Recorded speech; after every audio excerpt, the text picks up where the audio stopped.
Soma's baking and cooking থেকে সোমা বলছি। আজ আপনাদের সাথে শেয়ার করছি প্রথম পাতে খাওয়ার জন্য একটা অত্যন্ত সিম্পল একটা থোর ঘন্ট। খুব সহজে খুব কম উপকরণ দিয়ে চটজলদি হয়ে যায় অথচ সুস্বাদু সেরকমই একটা রেসিপি। তাহলে চলুন দেখতে থাকি। এখানে মিডিয়াম সাইজের দুটো টুকরো থোরকে কেটে নিয়েছি, এরকম সরু সরু লম্বা লম্বা করে কেটে নিয়েছি। থোর কাটতে আমরা সবাই জানি, সেই জন্য থোর কাটাটা দেখিয়ে ভিডিওটা বড় করলাম না। এবার চলুন রান্নাটা তাহলে শুরু করি। গ্যাসে প্রেসার কুকারে জল বসিয়েছি, জলটা ফুটছে, থোরটা দিয়ে দিচ্ছি। হাফ চামচ নুন দিয়ে দিলাম। প্রেসার কুকারে ঢাকনাটা লাগিয়ে দিচ্ছি।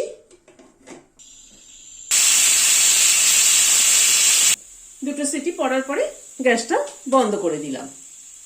এবার স্টিমটা রিলিজ হওয়া অবধি অপেক্ষা করব।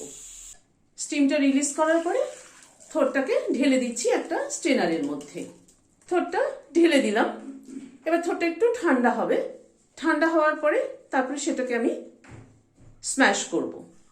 থোরটা একটু ঠান্ডা হওয়ার পরে একটা প্লেটে ঢেলে নিলাম। ঠান্ডা মানে এটা কিন্তু হাত গরম, একটু গরম না থাকলে চটকাতে অসুবিধা হবে। এটাকে পুরো চটকে নিচ্ছি।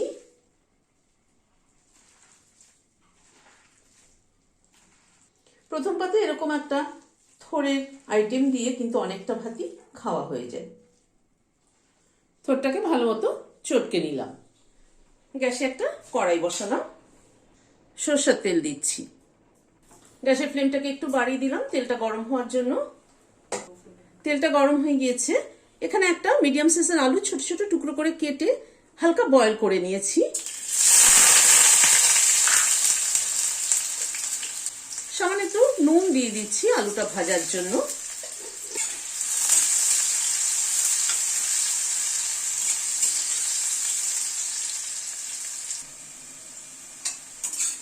আলুটাকে ভেজে নিলাম। এবার তুলে নিচ্ছি আলুটা। এখানে খানিকটা কুমড়ো কেটে নিয়েছি, কুমড়োটা দিয়ে দিচ্ছি। কুমড়োটাকেও একটুখানি ভেজে তুলে নেব। আবার কুমড়োটার মধ্যেও একটু নুন দিয়ে দিলাম। নুনটা একটু প্রত্যেকটা সবজি আমি ভাজছি তাতে আলাদা করে দিচ্ছি, পরে সেই বুঝে কিন্তু পরবর্তী নুনটা দিতে হবে। কারণ সবজি ভাজার সময় যদি আমি নুনটা না দিই তাহলে কিন্তু সবজির মধ্যে নুনটা ঢুকবে না ভালো মতো।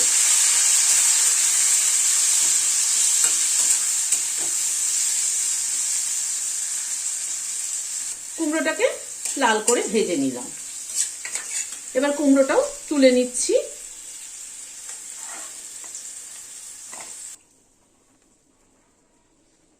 আর একটু সরষের তেল দিচ্ছি। এবার একটা তেলে শুকনো লঙ্কা ফোড়ন দিচ্ছি। ফোড়নটা কিন্তু গ্যাসের ফ্লেমটা সবসময় কমিয়ে দিতে হবে। অল্প একটু কালো জিরে দিচ্ছি হাফ চামচ মতো। হিং দিচ্ছি 140 এসপি। গ্যাসের ফ্লেমটাকে কম করে রেখে ফোড়নটাকে কিন্তু আগে ক্র্যাক করিয়ে নেব, যাতে ফোড়নের সুগন্ধটা বেরোয় পুরো আসে। কালো জিরে, হিং আর শুকনো লঙ্কার ফ্লেভার কিন্তু দারুণ। এবার থোরটা দিয়ে দিচ্ছি।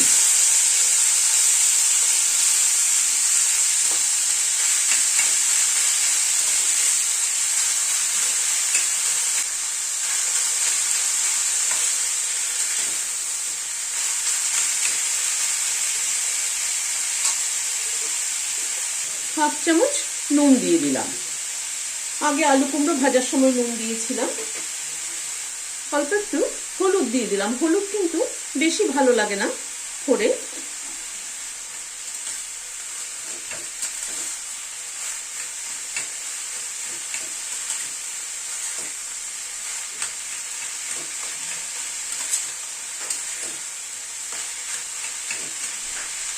এবার থোরটাকে আস্তে আস্তে গ্যাসের ফ্লেমটাকে মিডিয়ামে রেখে থোরটাকে আস্তে আস্তে কষিয়ে নেব।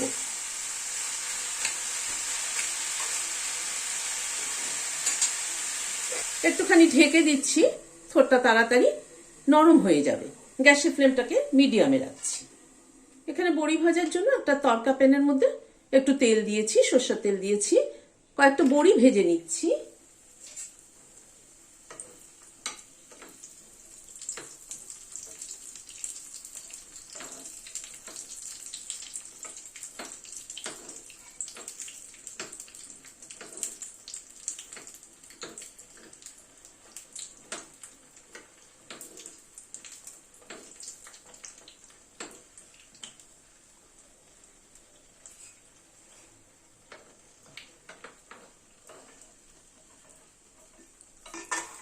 বড়িগুলোকে ভেজে তুলে নিলাম। মিনিট 5 মতো ঢাকা ছিল, ঢাকাটা খুললাম।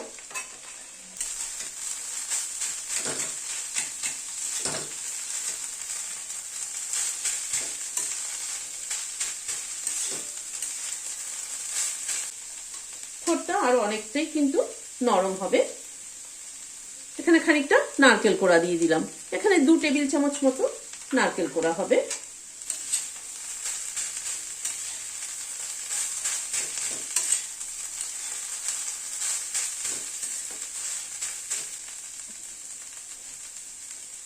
এক চামচ চিনি দিয়ে দিলাম। চিনিটা আরেকটু লাগবে মনে হচ্ছে, কারণ থোর ঘন্ট কিন্তু একটু মিষ্টি মিষ্টি না হলে খেতে কিন্তু ভালো লাগে না, মানে নুন মিষ্টিটা ঠিক হতে হয়, তা না হয়তো খেতে ভালো লাগে না।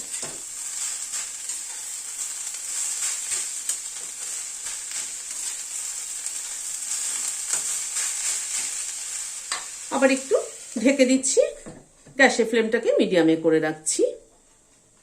আরো প্রায় মিনিট 5 মতো ঢাকা ছিল, ঢাকাটা খুললাম। মাঝে আমি একবার ঢাকাটা খুলে নেড়ে দিয়েছিলাম। থোর নরম হতে কিন্তু একটু টাইম লাগে।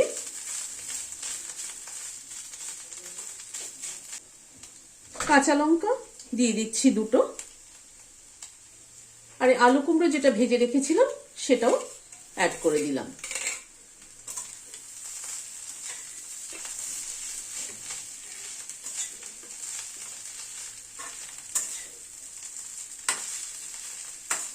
ভালো করে মিশিয়ে দিচ্ছি আলু কুমড়োটাকে।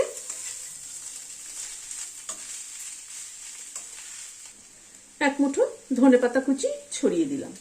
এখন কিন্তু শীতের ধনেপাতা ভীষণ ফ্রেশ এবং গন্ধটাও কিন্তু দারুণ সুন্দর। সারা বছর যদিও ধনেপাতা পাওয়া যায়, কিন্তু সিজনের সবকিছুই দেখবেন তার ফ্লেভারই কিন্তু আলাদা হয়। এই যে লাস্টে কাঁচা লঙ্কাটা দিলাম এবং ধনেপাতাটা দিলাম, তার ফ্লেভারে কিন্তু দারুণ আসবে। লাস্টে বড়ি ভাজাটা একটু গুঁড়ো করে নিয়েছি, হাফ ক্রাশ করে নিয়েছি, সেটা মিশিয়ে দিলাম।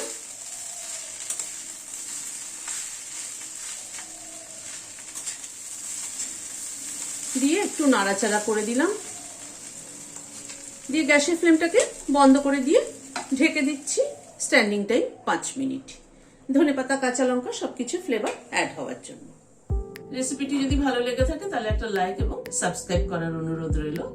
আজ তাহলে এখানে শেষ করছি, দেখা হচ্ছে পরবর্তী ভিডিওতে। নমস্কার।